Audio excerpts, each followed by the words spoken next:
മുഹറം 10 പകലിൽ ചൊല്ലാൻ ഒരു ദിക്ർ. പക്ഷെ ആ ദിക്ർ നിങ്ങൾ കേട്ടാൽ, നേട്ടം കേട്ടാൽ നിങ്ങൾ ചൊല്ലും. എല്ലാവർക്കും അറിയുന്ന ദിക്റാണ്. അസ്സലാമു അലൈക്കും വറഹ്മത്തുള്ളാഹി വബറകാതുഹു. എത്ര തവണ നേട്ടമെന്ത് എന്ന് ഞാൻ പറയാം. ആദ്യം ദിക്ർ പറയാം.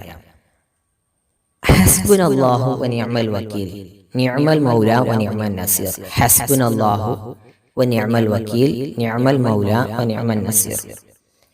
ഈ ദിക്ർ ഒരാൾ ചൊല്ലിയാൽ, മുഹറം 10 പകലിൽ ചൊല്ലിയാൽ എത്ര തവണ? ഉസ്താദേ, ഞങ്ങൾക്ക് ഈ ദിക്ർ അറിയാമല്ലോ. അറിയാം. അതുകൊണ്ട് നിങ്ങളിത് ചൊല്ലുന്നത് കാര്യത്തിൽ വലിയ സന്തോഷവും വലിയ ആവേശവും കാണിക്കണം. 70 തവണയാണ് ചൊല്ലേണ്ടത്.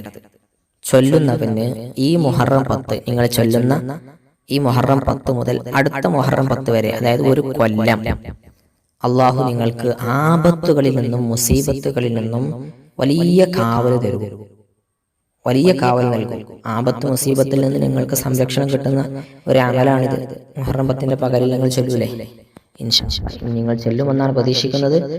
ആപത്ത് മുസീബത്ത് വരണ്ട എന്ന് ആഗ്രഹിക്കുന്നവർ ചൊല്ലണം. അള്ളാഹു തൗഫീഖ് നൽകട്ടെ. അസ്സലാമു അലൈക്കും.